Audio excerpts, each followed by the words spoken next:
Hi everyone, welcome back to my channel. I'm the Bahamian Budgeter. I'm 26 years old, and on this channel we learn to better take care of my finances so that I can better take care of my life.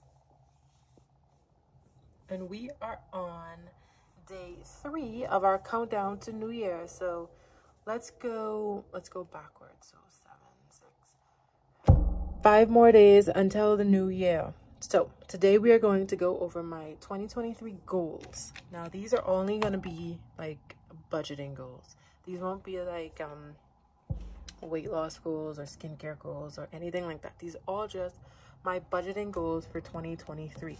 So number 1, I want to save $6,000 to go towards my wedding fund. Now we are aiming for a total of $12,000 for us to have. So I'm going to be doing 6 and he's going to be doing 6. So how we're going to do that, I'm going to be using the Baddies by Budget book, and we're going to use her IRA challenge. Why didn't I bring it? Let me get it. So here's this book. I bought this out for my birthday this year, and I never opened it. So here it is. It is the Fully Fund Your IRA plan, and every month you put aside $125, and there will be $6,000 by the end of the year. So this is what I will be using. So every week I will budget out $125 to go towards it, and he will be doing the same. I'm not sure if he's going to give me the money or if he's just going to keep it. We haven't talked about that part yet, but this is what we're going to do for our wedding, because by the end of this year we want to have $12,000 to start our wedding fund. Next thing for this year, I want to save 15% of my income towards retirement. That is the next baby step that I'm on in the 7 baby steps. I have fully funded my 6-month emergency fund. Once I get my last paycheck, I will transfer over the last little bit of money that I need, and then that will be at my goal of $7,000. So the next baby steps, and I watched a video with Dave Ramsey, and 5, 6, and 7, or is it 4, 5, 6, 7. I think it's 5, 6, and 7. He said that you are supposed to do them basically at the same time, and it's 15% of your income to retirement, fund your kids' college, and then is it pay down your mortgage? No, build wealth and grow. So I'm going to be working on the 3 of those. I've already started working on building wealth. As you guys know, I saved $2,000 extra this year, and I put that towards investment. And I have already opened 2 prior investment accounts before that. So that is my way of build. That's one way I am building. I also want to get some rental property to rent out. That's going to be something that I'm just going to start saving for it. So hopefully by end of this year, I can have something like a place physical. I lose my train of thought because I look over and my cat was just staring at me through behind the wall. She always does that. It's so creepy. Just come in if you want to come in. That's creepy. So yeah. So I plan on opening 2 retirement accounts. The first is my country's retirement account. It's an NIB. My job actually has to help me with that. So I have to go and call and sort everything out, because right now they don't pay for any type of pension or retirement for me, and I would like them to start. So that's what they're going to be contributing to, and then I'm going to put money aside towards my credit union. That is where my 6-month emergency fund is. So I'm going to open up they have like a retirement separate account, so that's what I'm going to be putting my money towards for this year.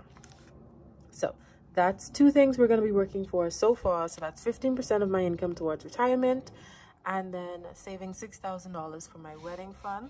So number 3, I want to save an additional $1,000 towards my emergency fund. And this is not my 6-month emergency fund. This is just my regular $1,000 emergency fund that we did for baby step number 1. And I want to do this. I want to start doing every year. I save an additional $1,000 to go towards that, because I used my emergency fund like 3 times this year. And I kept having to replenish it and replenish it and replenish it. So what I want to do is every year just save that $1,000 and put it back. So it'll be, even though it's $1,000, by the end of this year, it should be $2,000, then $3,000, then $4,000. Just so if something happens, I still have money set aside for emergencies. Next, I want to save $3,000 this year, and I only want to do this with savings challenges. So as you guys know, last year I did 2 really big savings challenges. I did the 10K in 52 weeks, and then I did my $7,000 6-month emergency fund. But this year I want to do all like small challenges. So I'm gonna do like mini ones. I bought a bunch off of Etsy to do, and in total I want all of them to be $3,000. I feel like that's a good amount because I was able to save $19,000 this year. So I have $6,000 plus 1 is 7 plus this is $10,000. So I feel like that's pretty doable. So now, not into spending money, saving money, but this is, I want to have six no spend months. So every other month, I'm going to do a no spend month. Not for January. It's going to start in February. And why? Because my birthday is in March. And I want to spend money on myself.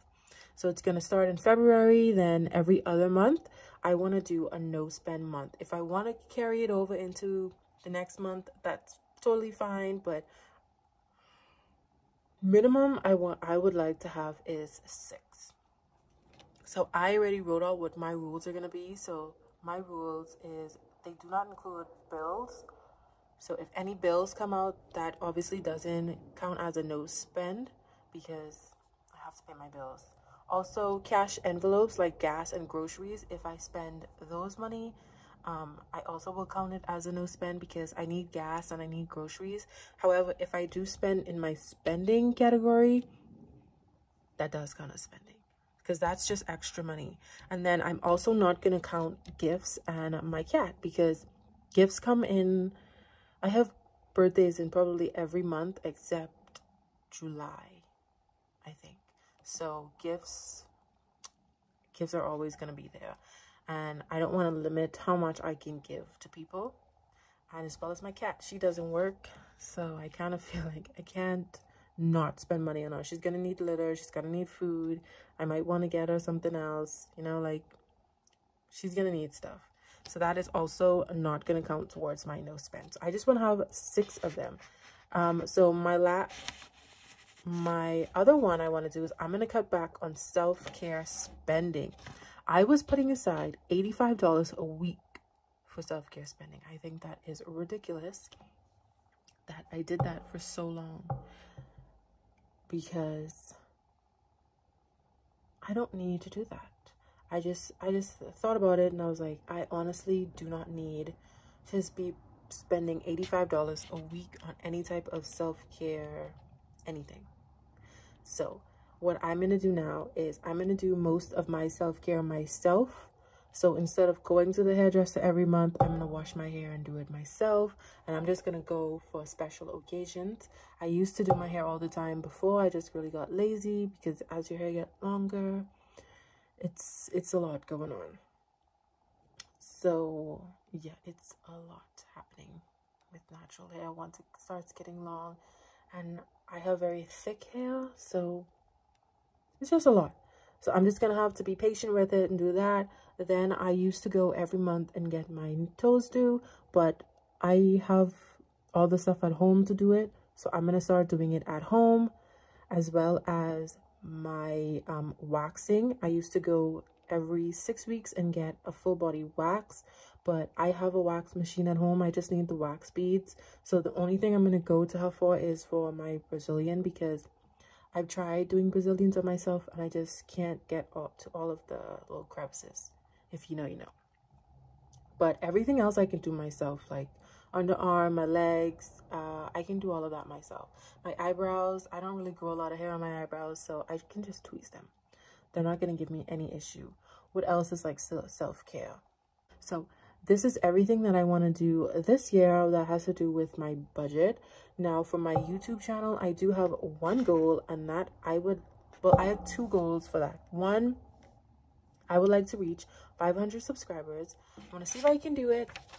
Hopefully I can by the end of 2023. And then I want to find a consistent schedule. I played around with a few things this year, but this year I want to like find one and stick to it, especially because it's going to be a little different since I'm budgeting out for 2 weeks now instead of one.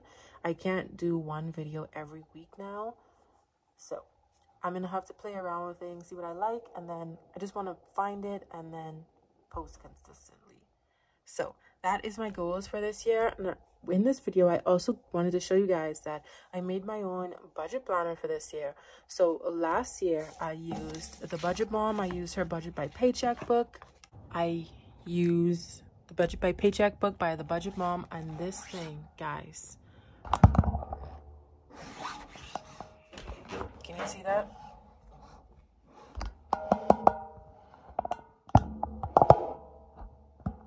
Guys, can you see that? I have used this. Used it. Although I really liked it and I really enjoyed using it, there are just a few things that I just don't need.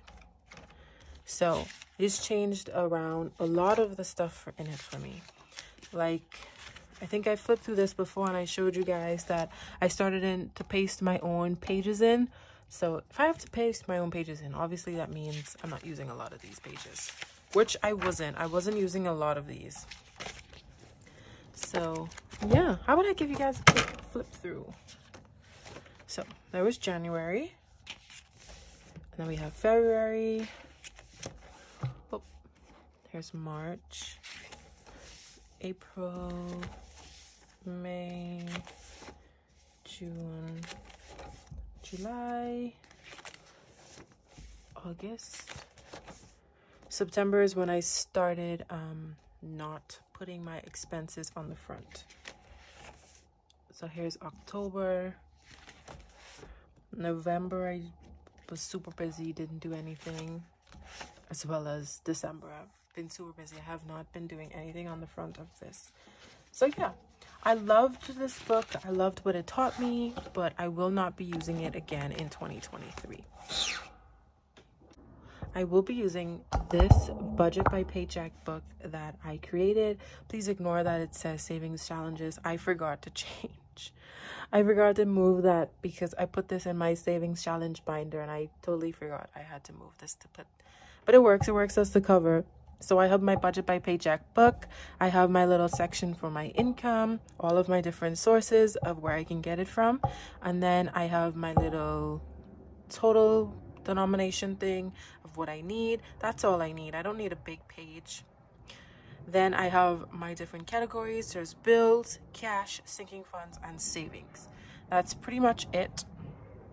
Then I have my monthly budget total page, and again I just write all my different categories out. And basically what I do with this is, say for example I have gas and I put $40 towards my gas. I will go here and I will write gas start is 0, at a plus I put 40, and end would be 40. So the next week when I do this again, I put gas, I put $40. Now when I put gas down here, the start will be 40, I will add 40, and the end will be 80. So that's what I do. I use this to calculate how much money I put towards each envelope for the entire month. And I really liked doing it this way. I had to make this Budget Mom doesn't have this in her book. I had to make this, and I don't know, something about it I just like to see where I put my money. Then here's my expense tracker. It goes by the week, so every week this will just cover that. It wouldn't be a running for the whole month. And then I have all of my different categories at the bottom, how much I earned, how much I spent, and then how much of what I spent was bills, cash envelopes, savings, and sinking funds. And then I have an ending balance that you subtract what I earned from what I spent to see if I was in the negative or if I was in the positive. I was going to make just a regular sheet of just this to go along with this, but I thought about it and I was like, I really want to push myself this year to keep into this frame for spending. I feel like if I spend more than this amount, that's going over my budget, especially since I want to be doing a lot of no spend months. Again, I have a next expense tracker, but this one is just to keep track of my accounts. I never used to do this, but I started it this year because I felt like my accounts was just all over the place. That's just how I felt. So I wanted to track them just to see like where exactly the money was going. So that's what this is for. I just write my account, how much I started off with, and then the expense that came out, what category it came from, was it a withdrawal, was it a deposit, and how much I should have remaining. And then again at the end I have the balance. I have the actual balance because how it's like holiday season, you know, your bank stuff doesn't get transferred on the holidays, so it would say that I have $1,000 in my balance, but actually I would have $1,050, and the $50 that I deposited just didn't clear yet because it's a holiday. So stuff like that, and then the difference and where it's from, just so I know what's happening. And then I have my month end total. I only track my sinking funds and my savings challenges from month to month, not my bills and not my cash envelopes, because those are to be spent. Then I have a where did my money go section. This I did take from the Budget Mom because I really like doing it. I just tweaked it a little bit. So you have your starting balance, your earned income, other income, saving, use, and that's how much that's your total monthly inflow. You had a whole like page of categories you could do. I never tracked all of those. That's if you want to track like your different individual savings and sinking funds. I just track it by, I lump them everything by the category. So bills, cash, savings, and sinking funds. And then my monthly budget, that would be how much I put in the end total after all of my paychecks and these ones. So for gas, in the end, I should have $2.40. So that would be how much I budgeted out, because that's how much I put into my envelopes for the month. So it would be $2.40. My spent, I would go to my tracker and write down here, cash envelopes. You would be able to see exactly how much I spent. And I would just add up the total for each week. And then that's how much I spent, the difference, and then percent of what I earned. And then she also had these little categories for debt and savings, where you can see how much of your money you put towards those things. But I was like, I kind of want to see where it goes for everything. And I don't want to count any other income I had or like savings I used. I just want to know from how much I earned, from how much money I put aside or I received, how much of that went towards each different category. So yeah, that's what I'm gonna do with these. And then I have a savings challenge tracker. I put this here instead of in my savings challenge binder, just because I didn't want to have to print out a bunch of these for every month. So it goes by the month, so you write the month at the top, and then whatever my savings challenge is, I will just put in the bubble how much I saved. So if I do a 52-week challenge, I will put under it, I will say 52 week, and then in the bubble I'll put $25 if that's how much I saved for the month. So that's just, I just wanted to see that. And then I have a little notes, and then I have a bill tracker because I like to track my light bill to see how it fluctuates throughout the year. So this year I put $50 a week towards that, but after my calculations I realized that was too much, and I can go down to about 45. So I want to see if it's like, if that's consistent, if I can keep 45 or if I can go down to 40. We'll see how it's gonna go, but that's why I like to write out my bill every month just to see how much it is. And then I have my quarterly update, so I'm just gonna track my sinking funds and savings. Again, that's all I track for each different quarter to see how much they grow or how much they decrease. And that is it. And that's it. So that is my little savings book that I made. I'm really proud of it. It took me a while, just because Canva and all these little boxes, it's a very, very specific, especially doing it on an iPad. Is a little bit annoying. But yeah, I'm very excited to use it. Very excited that I took the time to actually make it and not buy one. Like I said, I loved using the Budget Mom. As you can see, I used it. I have used every single page of it. I loved it. It really taught me a lot about my budget and how I like to budget. So that way I can go ahead and create the pages that I need myself. So yeah. That is it for this video. Thank you guys so much for watching, and I will see you guys tomorrow for day 6. That's not day 6. Day 4.